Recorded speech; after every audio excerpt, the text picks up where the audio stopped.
Et on va continuer à parler musique. Un illustre compositeur dont nous célébrons l'anniversaire il y a 260 ans jour pour jour naissait Mozart. Dans le monde entier, ce virtuose est célébré. C'est le cas notamment en Israël. On va le voir avec Léa Berdugo. Zichron Yaakov, dans le nord d'Israël. Durant quelques jours, cette localité a vécu au rythme des notes de Mozart. 72 heures de concerts et d'ateliers à la découverte de l'illustre compositeur. Au programme, la messe du couronnement en do majeur.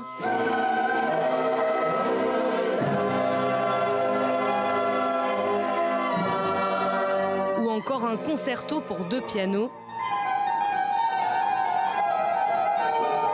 Pour des spectateurs ravis.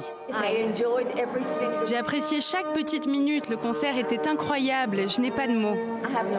C'était impressionnant, c'était vraiment très, très émouvant même de voir tous ces musiciens qui viennent surtout d'Allemagne pour jouer ici à Zichron.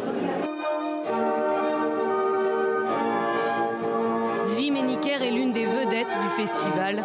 Il y participe depuis sa création en 1997.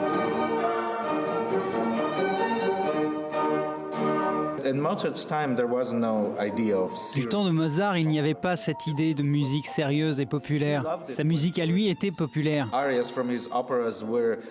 Il aimait quand par exemple les gens dansaient sur ses opéras.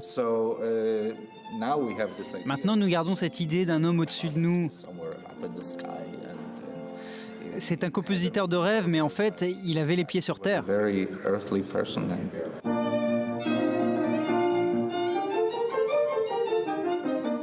La musique classique serait l'apanage d'une certaine classe sociale, un cliché donc pour le musicien. Accessible, la musique de Mozart l'est également pour ses pianistes et violonistes amateurs.